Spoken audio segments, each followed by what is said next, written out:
sejahtera, nama saya Farah Nadia binti Jamaluddin. Saya akan menerangkan tentang konsep pendidikan pelbagai budaya. Konsep pendidikan pelbagai budaya wujud apabila seorang guru dapat mengetepikan pandangan atau tanggapan mereka semasa sedang mengajar.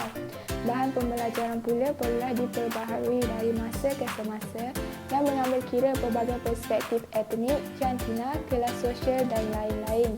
Guru yang mendalami konsep pendidikan pelbagai budaya ini dapat mewujudkan pembelajaran dan pengajaran yang harmoni di samping mendidik murid-murid akan kepelbagaian budaya yang wujud di negara kita.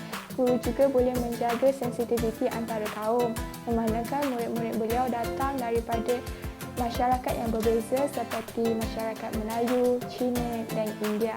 Terdapat pelbagai kepentingan pendidikan pelbagai budaya dalam sesi pengajaran dan pembelajaran di Malaysia.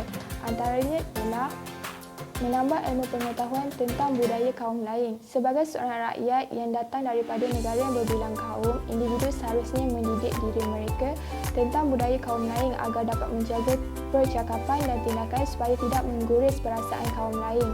Seterusnya ialah mewujudkan suasana pembelajaran yang kondusif.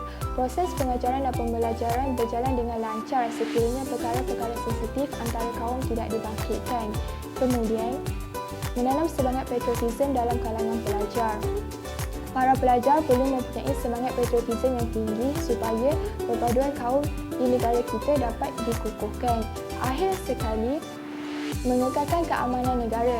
Para pelajar merupakan bakal-bakal pemimpin yang menggerakkan negara apabila mereka dewasa nanti. Demi mengekalkan keamanan negara, pendidikan pelbagai budaya perlu diaplikasi semenjak mereka sekolah lagi. Oleh itu, guru perlu menitik beratkan pendidikan pelbagai budaya. Selamat sejahtera saya ucapkan kepada doktor dan juga rakan-rakan. Nama saya Nur Hidayah binti Kamal Zaman. Okey, antara halangan-halangan seorang guru untuk mempraktikkan pendidikan pelbagai budaya di dalam kelas adalah yang pertama, perbezaan pemikiran, kepercayaan dan agama para pelajar di dalam satu kelas yang sama.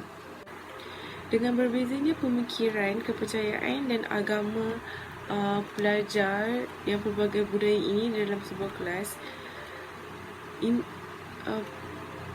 perbezaan ini yang menyukarkan seorang guru, perbezaan inilah yang menyukarkan guru untuk mempraktikkan pendidikan pelbagai budaya di dalam kelas kerana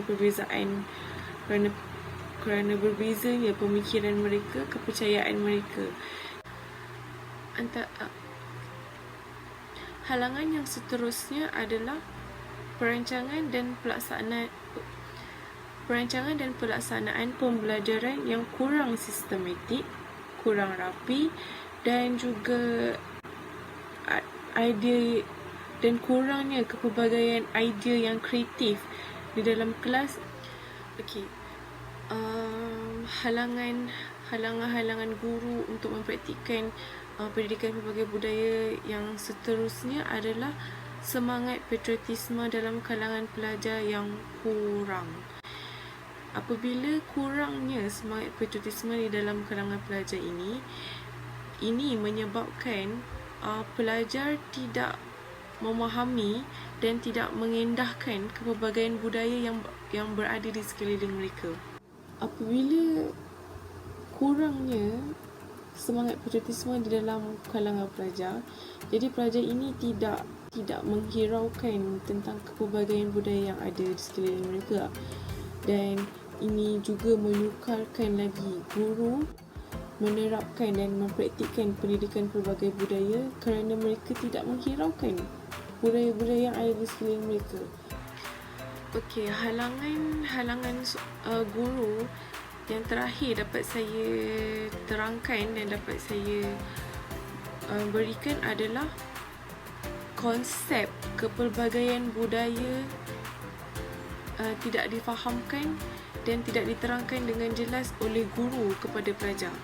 Bila pelajar tidak faham tentang konsep kepelbagaian budaya yang ada di negara kita ini menyukarkan guru untuk mempraktikkan pendidikan kepelbagaian budaya di dalam kelas.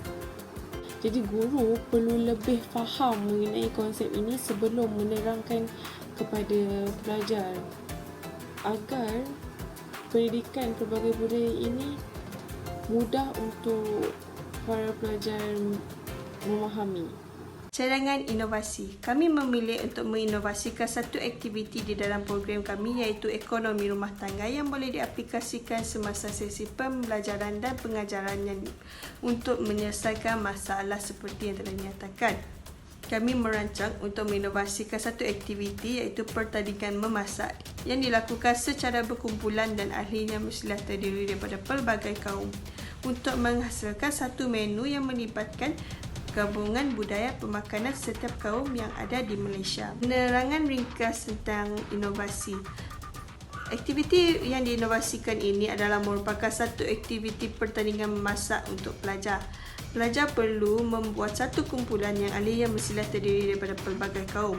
Dalam pertandingan ini, setiap kumpulan diminta untuk menghasilkan satu menu masakan yang kriterianya haruslah mempunyai elemen gabungan budaya pemakanan yang pelbagai yang ada di Malaysia.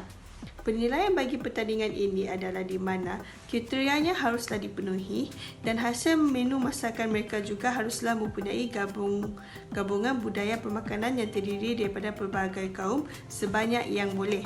Selain itu juga, pelajar digalakkan untuk menggunakan peralatan atau perkakas tradisional yang boleh melambangkan sesebuah budaya. Pelajar juga boleh menunjukkan teknik-teknik memasak yang digunakan oleh kaum lain. Menu masakan yang mempunyai penggunaan bahan, peralatan dan teknik yang melibatkan banyak gabungan budaya pemakanan akan memperolehi markah yang tinggi dan hasil makanan seperti food plating, persembahan makanan dan perhiasan tempat hidang juga haruslah kelihatan menarik dan menonjolkan kepelbagaian budaya. Setiap kriteria tersebut akan dinilai untuk pengiraan markah. Semakin banyak elemen pelbagai budaya yang diterapkan dalam pertandingan memasak tersebut akan memenangi pertandingan yang diadakan. Pertandingan inovasi.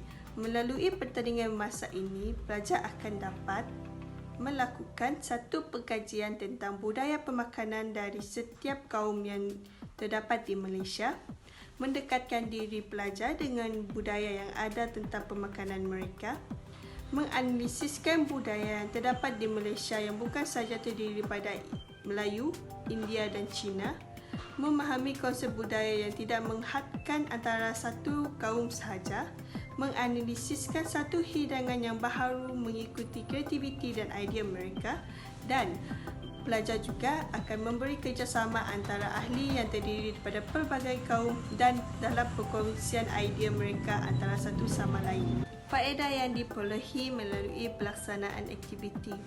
Sedikit sebanyak, pelajar akan memperolehi ilmu dan mengenali akan budaya pemakanan dari kaum yang lain. Pelajar juga memperolehi dan mempelajari teknik memasak yang digunakan dari budaya lain. Mengeratkan hubungan antara pelajar yang ahlinya terdiri daripada pelbagai kaum, memperkenalkan budaya setempat agar tidak terasing atau tidak diketepikan walaupun masyarakat tersebut tidak dikenali ramai. Pelajar dapat mengaplikasikan atau menerapkan nilai kebudayaan antara kaum walaupun berlainan agama asalkan tidak melanggar perintah agama masing-masing. Saya Huraian binti Zakini akan menerangkan secara keseluruhannya daripada aktiviti inovasi ini.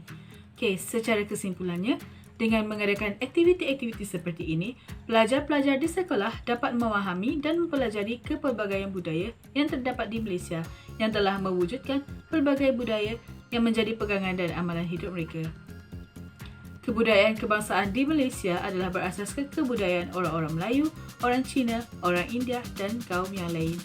Selain itu, sistem pendidikan merupakan titik permulaan kepada pemahaman kepelbagai budaya. Maka, langkah yang terbaik untuk meningkatkan perasaan saling hormat menghormati dan untuk mencapai kefahaman antara etnik adalah melalui pendidikan. Kemahiran guru dalam menggunakan strategi pendekatan, kaedah pengajaran berkesan dan teknik yang bersesuaian dapat membantu guru dalam menerapkan elemen-elemen yang signifikan dengan murid yang datangnya daripada pelbagai budaya. Oleh itu, guru-guru perlu menggunakan pelbagai strategi pengajaran supaya pembelajaran menjadi lebih bermakna kepada pelajar. Sekian, itu sahaja daripada pulang kami. Saya harap ini dapat membantu untuk memahamkan aktiviti inovasi yang diadakan oleh kumpulan kami.